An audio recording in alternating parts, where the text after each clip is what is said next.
เรื่องอาถรรพ์เรื่องลี้ลับเนาะพี่น้องเนาะนั่นก็คืออยู่ที่5แยกลาดพร้าวพี่น้องพี่น้องเชื่อเรื่องนี้บ่เรื่องอาถรรพ์อยู่ที่5แยกลาดพร้าวเนาะบ่อนที่เพิ่นว่ามีท้าวเวสสุวรรณแบกหินเนาะพี่น้องเนาะหรือว่าแบกสะพานเนาะพี่น้องแบกสะพานบ่อนที่ว่าเพิ่นเฮ็ดแก้เคล็ดเนาะหรือว่าแก้เคล็ดแก้อาถรรพ์แต่ว่าเพราะว่าโศกนาฏกรรมที่ว่าเกิดขึ้นเนาะที่ว่าคนเป็นจำนวนหลายเนาะพี่น้องเนาะที่ว่ามาเสียชีวิตอยู่ที่เพลิงเนาะก็คือไฟไหม้นั่นเองเนาะอยู่ที่โรงเบียร์ลาดพร้าวเพราะว่าโรงเบียร์ลาดพร้าวพี่น้องอยู่ใกล้ๆกันกับบ่อนที่ท้าวเวสสุวรรณเนาะเพิ่นแบกอยู่ที่สะพานก็คือทางด่วนเนาะแบกเสานั่นเองบ่แม่นว่าเพิ่นเฮ็ดเพื่อประดับยองหรือว่าเพื่องามเด้อพี่น้องแต่ว่าเพิ่นเฮ็ดเพื่อแก้เคล็ดหรือว่าแก้อาถรรพ์เนาะพี่น้องเนาะแก้อาถรรพ์บ่อนที่ว่า5แยกลาดพร้าวที่ว่ามาบรรจบกันนั้นตามตำนานเพิ่นเคยเล่าไว้ว่าเนาะคนโบราณเพิ่นเว้าเกี่ยวกับ5แยกลาดพร้าวเนาะที่ว่าบ่อนที่ว่าเกิดเพลิงไฟไหม้อยู่ที่โรงเบียร์ชื่อดังเนาะพี่น้องเนาะจนเฮ็ดให้มีคนมาจบชีวิตหรือว่าสูญเสียชีวิตอยู่หั่นหลายสมควรเนาะถือว่าปัจจุบันนี่ก็30ปลายเนาะ30ปลายศพเลยพี่น้องเอ้ยที่ว่ามาจบชีวิตอยู่หั่นเนาะเวลาโบราณเพิ่นเคยเชื่อเนาะเชื่อว่าจุดที่ว่าเป็น5แยกที่ว่ามาบรรจบกันน่ะถือว่าเพราะว่านับเป็นจุดศูนย์ความคิดจุดศูนย์ความคิดก็ว่าหลายเนาะหลายๆคนที่ว่ามาแล้วก็มาตอมมารวมกันอยู่บ่อนเดียวบางเทื่ออาจสิเกิดอุบัติเหตุเพศภัยต่างๆเกิดขึ้นก็ได้ง่ายแล้วก็คนเสียชีวิตอยู่หั่นก็หลายเนาะเพิ่นบอกว่าเป็นบ่อนที่ว่าสังเวยก็ว่าหลายเนาะพี่น้องเนาะเพิ่นก็เอิ้นอีกว่าบ่อน5แยกนั่นก็คือเป้าหมายของหลายๆคนเนาะบางเทื่อบางคนมีเป้าหมายแต่ก็มาจบอยู่หั่นก็มีเนาะของแต่ละคนที่ว่ามาบรรจบกันเพิ่นว่าเหตุที่ว่ามันมาเกิดอุบัติเหตุหลายที่สุดก็คืออยู่ที่5แยกยิ่งหลายกว่าอยู่ที่โค้งร้อยศพอีกเพิ่นว่าโค้งร้อยศพนี่เป็นโค้งที่ว่าอันตรายหลายๆคนก็ไปจบชีวิตอยู่หั่นหลายแต่ว่ายังบ่แรงยังบ่อาถรรพ์เท่ากับ5แยกลาดพร้าวเนาะพี่น้องเนาะอันนี้บ่าวไส้สิมาเว้าเรื่องที่ว่าท้าวเวสสุวรรณพี่น้องท้าวเวสสุวรรณที่เพิ่นแบกเสาเนาะหรือว่าเพิ่นแบกเสาเพิ่นแบกอยู่บนสะพานนั่นแหละสะพานดังที่บ่าวไส้เอาขึ้นให้เฮาเบิ่งเนาะสะพานหลายๆคนที่ว่าขี่รถผ่านไปเนาะอยู่ที่กรุงเทพอยู่ที่ย่านลาดพร้าวนะพี่น้องก็น่าสิเห็นเนาะบ่อนที่ว่าถึงทางด่วนก็ดุมทางด่วนก็สิเป็นเสาปูนขึ้นแล้วก็สิมีท้าวเวสสุวรรณเป็นรูปปั้นเนาะเพิ่นเฮ็ดแบกไว้นั่นก็คือตามความเชื่อโบราณของเพิ่นเนาะเพิ่นเฮ็ดแก้เคล็ดเพราะว่าตอนที่ในหลายๆปีก่อนที่ว่าเพิ่นสร้างหนทางอยู่หั่นเนาะเพิ่นสร้างหนทางสร้างทางด่วนอยู่หั่น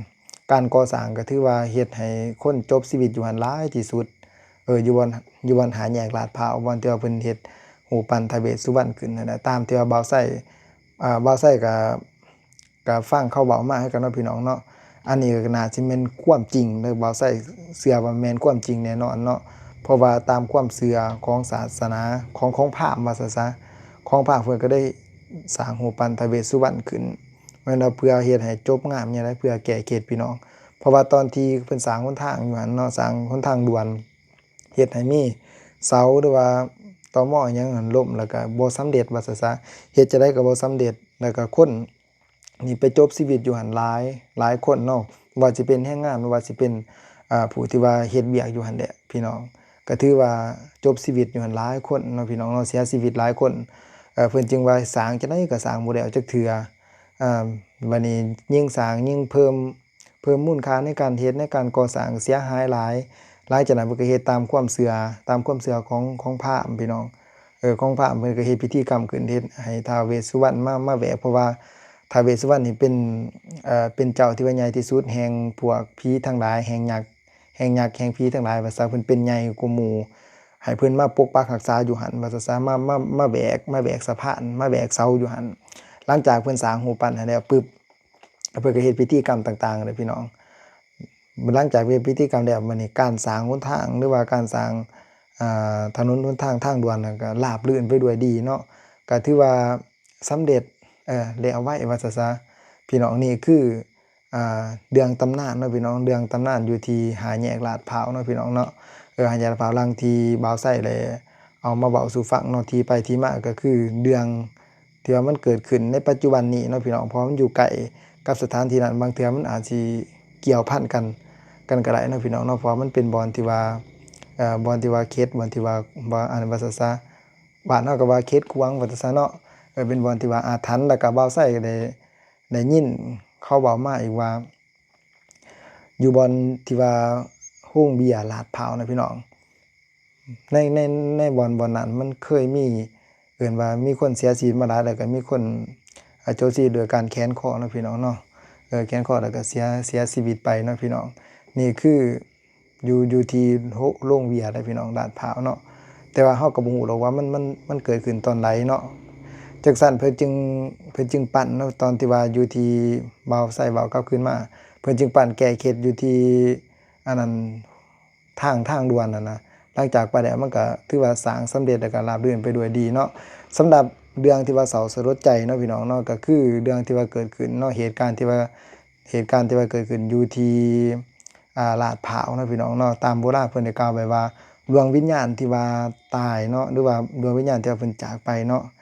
รับสูญไปนะพี่น้องดวงวิญญาณที่ว่าผู้ที่ว่าเสียชีวิตไปนี่คือเอิ้นว่าวิญญาณหอนเนาะวิญญาณหอนตามความจริงเนาะหรือว่าเพิ่นต้องได้ดื้อถอนนั่นแหละพี่น้องดื้อถอนหานนั่นนะตามโบราณเพิ่นว่าซั่นซะดื้อถอนหานเพื่อว่าให้พลังงานความร้อนน่ะมันลดน้อยถอยลงแล้วก็บรรเทาความทุกข์ทรมานเพราะว่าจิตดวงสุดท้ายของคนที่ว่าจากไปนะย่อมทุกข์ทรมานแน่นอนเนาะเพิ่นว่าต้องให้ดื้อถอนคือกันกับผับที่ว่ามันเกิดเหตุการณ์แบบนี้ขึ้นเนาะนั่นก็คือผับสาธิกาแล้วก็Mountain Bee นะพี่น้องเนาะMountain Bee เนาะที่ว่าเคยเกิดขึ้นเหตุการณ์แบบนี้เนาะแล้วก็ตามความเชื่อโบราณเนาะพี่น้องเนาะตามความเชื่อโบราณเพิ่นก็เลยบอกไว้อีกว่าแนะนำให้ญาติพี่น้องให้นำเอาสิ่งของส่วนตัวว่าสิเป็นมือถือโทรศัพท์หรือว่ากระเป๋าเสื้อผ้าต่างๆเนาะพี่น้องเนาะให้เอาไปวางไว้บ่อนที่ว่าเกิดเหตุแต่ว่าสิ่งของเหล่านั้นเป็นสิ่งของคนที่ว่าว่ายสนเนาะคนที่ว่าจากไปแล้วเพิ่นว่าให้เอาไปวางไว้อยู่บอนจุดที่ว่าเกิดเหตุแล้วก็เอิ้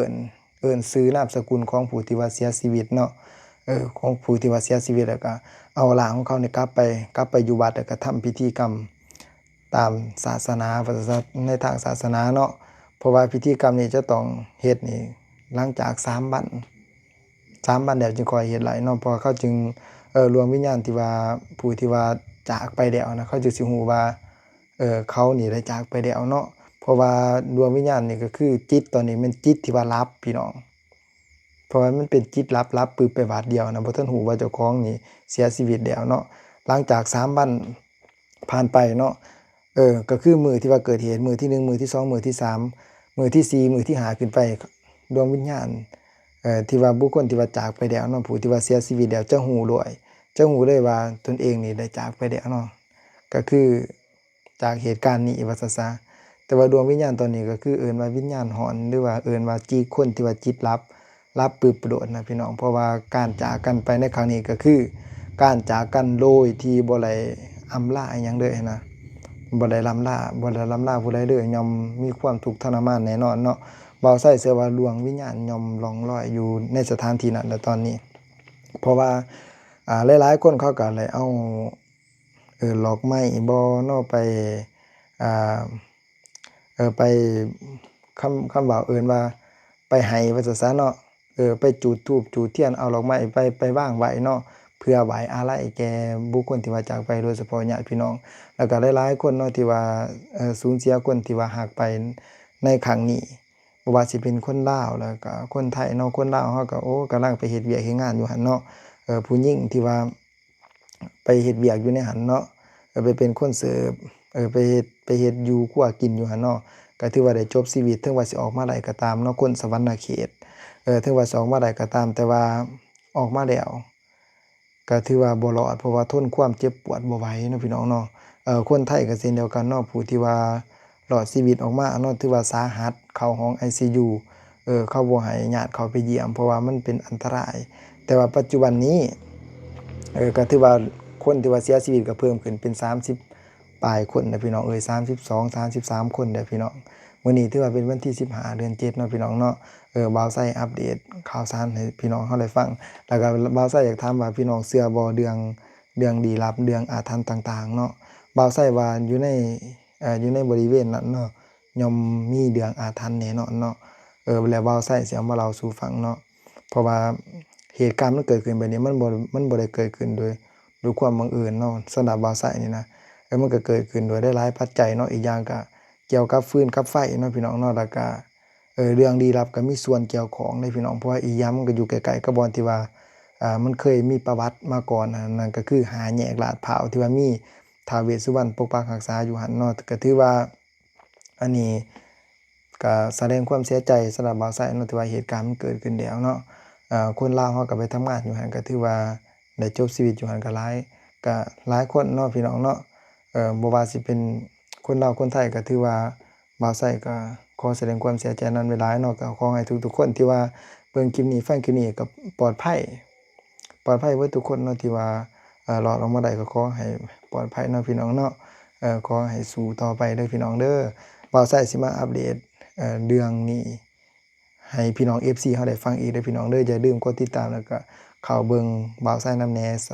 ขอบใจพี่น้องหลายๆสวัสดีครับ